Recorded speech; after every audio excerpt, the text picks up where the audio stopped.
안녕하세요. 빅머니의 권미란입니다. 맹모 삼천지교라고 합니다. 어린 시절 맹자가 묘지 근처에 살았는데요. 그랬더니 어린 맹자가 매일 아이고 아이고 곡소리를 하면서 장사 지내는 흉내만 내더랍니다. 그래서 맹자 어머니가 이번에는 이 장터 근처로 이사를 가게 됐는데요. 그랬더니 매일 물건 파는 흉내만 내더라고 합니다. 그래서 다시 글방이 있는 곳으로 이사를 가서 맹자를 공부를 시켰다라고 하는 사자성어, 고사성어, 그것이 바로 맹모 삼천지교라고 하는데요. 환경의 중요성, 그리고 교육열에 대해서 이야기할 때 쓰는 고사성어입니다. 우리나라도 부동산 가치에 학군이 중요한 영향을 미칠 만큼 교육에 대해서 굉장히 신경 쓰고 있는 나라인데요.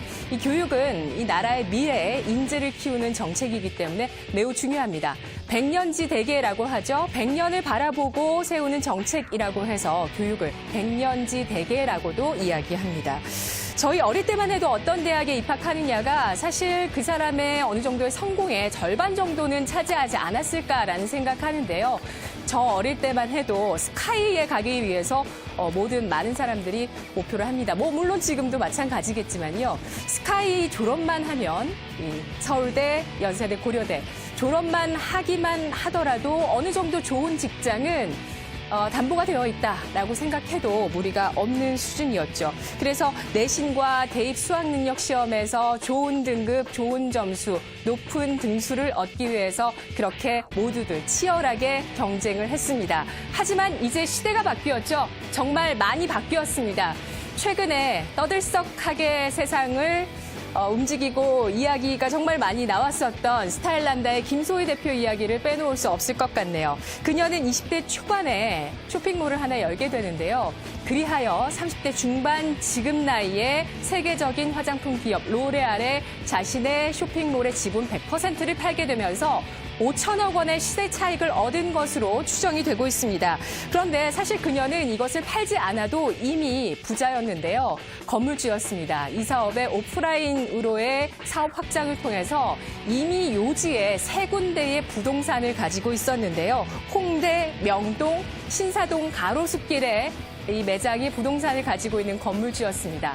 2015년 기준으로 해서 260억 원의 측정이 되고 있는 그러한 부동산 가치를 이미 그는 가지고 있었고요. 그리고 이제는 100% 지분까지 매각하면서 정말 부자가 된 그녀인데요. 그녀가 과연 남들과 똑같이 좋은 대학에 가기 위해서, 좋은 직장에 취직하기 위해서 노력했다면 현재의 그녀가 됐을까요? 글쎄요. 그 경쟁에서 그녀는 도태되었을지도 모르겠습니다. 하지만 영리하게 시대의 변화 물결에 올라타면서 자신의 스타일을 사람들에게 팔기 시작했고요. 이것을 우리나라 소비자는 물론 중국 소비자의 마음까지 사로잡게 만들어버렸습니다. 이렇게 되면서 글로벌 기업이 그녀의 가치를 주목하게 된 것이죠. 그리하여 경제적인 자유를 얻고 엄청난 부자가 되었습니다. 그래서 그녀는 현재 취업난에 허덕이고 있는 현재 많은 젊은이들의 새로운 롤모델로 떠오르고 있는 모습인데요. 자, 이제 프레임을 바꿔야 성공할 수 있을 겁니다. 시대의 변화, 시대의 흐름을 알고 그에 잘 적응하는 것이 인재가 될 텐데요. 그러기 위해서는 교육이 바뀌어야 할 것입니다. 이미 전 세계에서 그러한 시도는 나타나고 있습니다. 교육 강국, 교육 혁신 강국으로 일컬어지고 있고요. 또 미국에서 교육 시스템 분야에서 배워야 할 나라, 핀란드가 꼽히는데요. 이 수치를 통해서도 확인이 되네요. 2010년 기준의 수치인데요. 핀란드가 이 많은 국가들 가운데 종합순위 1위를 차지하고요. 그 가운데 또 1위를 차지하는 항목이 바로 교육입니다. 이 밖에 삶의 질에서 4위권을 유지하고 있다는 모습을 보면 이 나라 한번 가보고 싶다라는 생각 드시지 않으신가요? 핀란드에서는요, 현재 세계 최초로 교과목을 아예 없애버렸다고 합니다. 헬싱키 교육부는 아이들이 지금 받는 교육 방식이 1900년대 초반 학생들에게 유익한 스타일에 기반하면서 현재 지금 우리 환경과는 전혀 맞지 않는다라면서 현재 교육의 혁신의 이유를 밝히고 있습니다. 이에 따라서 핀란드는 교과목 대신해서 개별 사건이나 이벤트를 연구하는 프로젝트 형식으로 아이들의 교육을 바꾸게 된다고 하는데요. 그래서 수학, 과학, 지리 같은 교과목이 아니라 수학, 과학, 지리적인 관점에서 바라본 2차 세계대전 연구 같은 것들을 앞으로 학생들이 공부를 하게 된다는 것이죠. 또 영어, 경제, 커뮤니케이션 같은 경우는 카페에서 현장에서 일하기라는 프로젝트를 통해서 배우게 될 것이라고 합니다.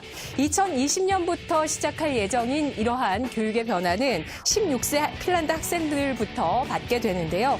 광범위한 주제 연구를 한 이후에 개별적으로 내가 관심을 갖고 있는 분야나 미래의 전망에 따라서 연구하고 싶은 특정 사건이나 프로젝트를 선택해서 깊이 파고드는 공부를 핀란드 학생들이 앞으로 하게 될 것입니다. 중국 바라보도록 할게요. 인공지능 강국을 바라보고 있는 중국 같은 경우는 현재 AI 교재를 처음으로 펴내게 됩니다. 이 AI 교재 2016년 인공지능 글로벌 10대 연구자로 선정된 탕샤워 교수가 집필하는 교재이고요. 그 교재의 제목은 인공지능의 기초라고 하는데요. 중국은 2030년까지 AI 분야의 1위 국가가 되겠다라는 야심을 갖고 있습니다. 그러기 위해서는 인재 육성이 필수라고 판단을 하면서 이러한 교재를 만들어내게 되었다고 하는데요. 중국 바이두도 향후 3년간 AI 분야의 인재 10만 명을 길러내겠다라는 계획을 발표하기도 했습니다. 현재 AI 분야의 세계 1위는 미국이죠. 이러한 교육의 힘으로 중국이 미국을 앞지를 수 있게 될지 앞으로 주목해 보시길 바라겠습니다. 우리나라 사교육계의 대부인 손준 메가스터디 회장 같은 경우는 현재 우리 사회에 내가 진 빚이 많다라고 늘 자신을 회고해 왔습니다.